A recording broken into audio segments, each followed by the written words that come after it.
A geopolitical research firm, SBM Intelligence, says victims of kidnapping and their families paid over 2.57 billion naira as ransom to secure their freedom between July 2024 and June 2025.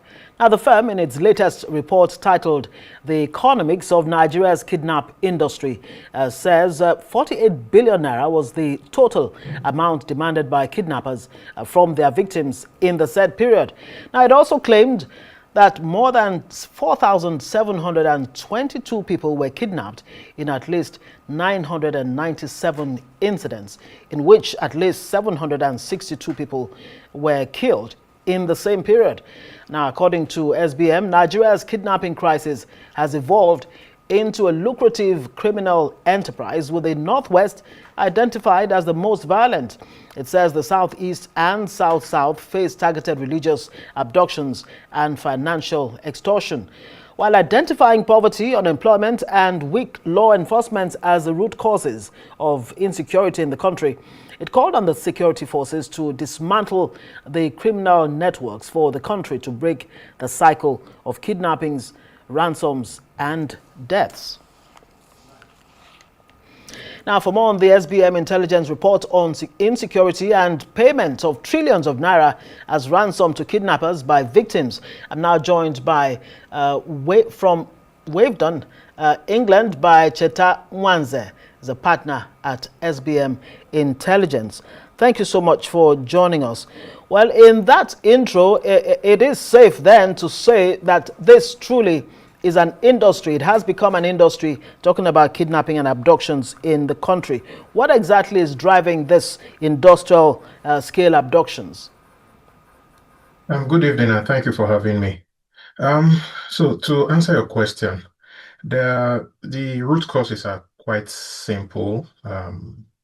You have economic desperation. People are desperate. So while the economy may have stabilized, the good effects that we hope have not trickled down to the population. More people are getting poorer. Inflation has been very high. And we have weak governance and the security apparatus. So you have a situation where people get away with it. It's just that simple. We've had so many kidnappers abducting people, collecting ransoms, nothing happens. So essentially, what that means is you are motivating more people to get involved. And then, of course, in your last story, we're talking about the security apparatus identifying that there's a problem with proliferation of small arms. That is a problem. Back in 2020, we published a report that showed that there were about 6 million small arms in circulation around the country. We have every reason to believe that that number may have gone up in the intervening 5 years. So in as much as small arms are not legal, they are quite accessible to so many people in Nigeria, and that's a problem. So people are increasingly taking the law into their hands, and people are increasingly taking action, if we're to put it like that. I can't think of another word. And people are increasingly taking action to put food on the table, and many of them are turning to crime. Yes, indeed. And in your report, I mean, it's really curious. You've really done a very thorough report. Let me point out one thing that I actually discovered. I mean, there are regional variations. It depends on where you are. It determines the level in terms of the demands and, of course, the sophistication of this enterprise. Tell us more about that, how the region determines, the figures that we're seeing. And what factors may be, underlying factors? So again, it's one thing that we must accept, and I think it's important to accept this so that we can actually start making progress in Nigeria, is that our country is a country of many nations. So you can say roughly that the different nations align roughly with the 6 geopolitical zones. It's not an exact like for like alignment. So essentially, the different security drivers or the different drivers of insecurity in each geopolitical region affects the nature of the violence, the nature of crime in that region. So take, for example, the fact that we see a lot of mass abductions in the Northwest. That is being driven by the fact that we have all sorts of bandit groups. There's an unaddressed quote unquote civil war between the Hausa and the Fulani groups that has led a lot of people into banditry. So the banditry is very much uncontained. You have groups like Lakwera running wild. You have people like the Dojo Tilde running wild, and not much has been done to really bring them to book. So we define a mass abduction as an incident where five or more people have been kidnapped. And the vast majority of those, number one, 23% of all the kidnap incidents over the year in review were mass abductions. But the vast majority of those were in the Northwest, specifically Zamfara and Katsina. Those were the two states that were that are the big problems with them in terms of mass abductions. In the Southeast, basically the separatists are running riots. The sit-at-home, for example, is causing a big problem with the economy of the Southeast, and these people are using things like kidnap violence to extort money from people. The only part of the country that is, and it's not exactly safe, but it's relatively quiet compared to the others, is the Southwest. With And it's 5.3%. yes, and you cannot divorce that from the fact that essentially it's in the South, Lagos is the part of the country that is driving the economy of the country. I mean, think about it this way. Recently, we had a report from the Bureau of Statistics about capital importation, and 32 states did not receive anything in terms of foreign direct investment. It sounds pretty bad until we remember that we have 36 states. So 32 out of 36 states did not receive anything in terms of foreign investment. That's a pretty bad return, and that tells you a lot about what is happening with the economy. So, to Right. paraphrase Bill Clinton, is the economy stupid? Right, right. Yes, indeed. And speaking of which, I mean, you also point out the broader economic consequences of this trend. Talk more on that and how this is really affecting foreign direct investment that, like you talk about, and also public confidence in security forces. It continues to deteriorate, and that's according to your report.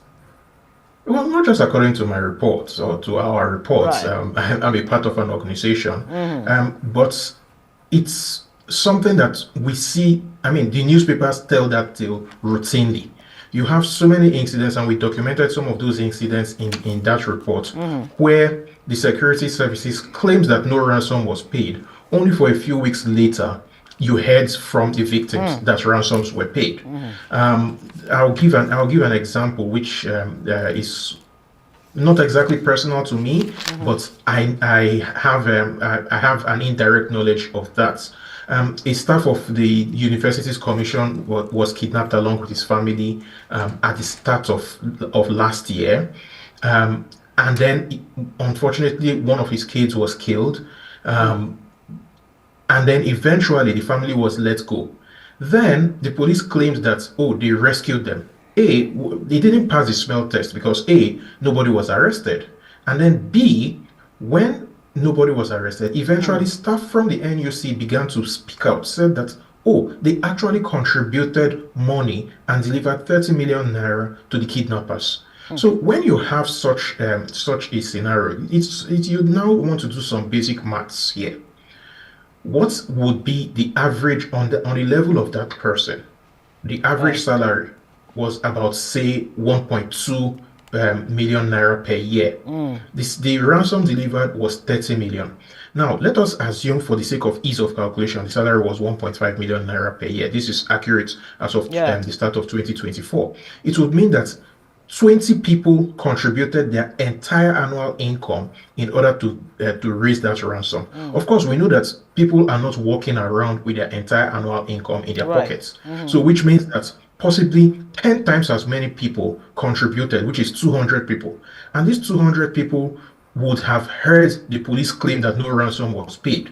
And a lot of them will be like, hang on, but I contributed and I know that it was delivered before these people were released. Yeah. So you certainly have 200 people losing trust in the security services and they will speak with other people. Right. So you now have exponential cascading effect. So I think that one of the things that is pretty important is that the security services need to do a lot of work to restore trust in themselves, because we cannot begin to tackle this crisis if the people do not trust the security services. Yeah. We'll have to leave it there. I mean, I was going to ask you if, there were attempts to actually criminalize ransom payments. Can government really, disrupt ransom payments? How can government go about that? In 30 seconds, if you can. So one of the problems we have in Nigeria is making laws that we cannot enforce. Enforceability. This is a big problem. You don't make a law which you cannot enforce. It's that simple. Otherwise, you end up extending the vicious cycle of mistrust. Yes, indeed. We'll have to leave it there. Cheta Nwanze is partner at SBM Intelligence, coming out with this report on the state of insecurity in Nigeria. Thank you so much for your time and your work.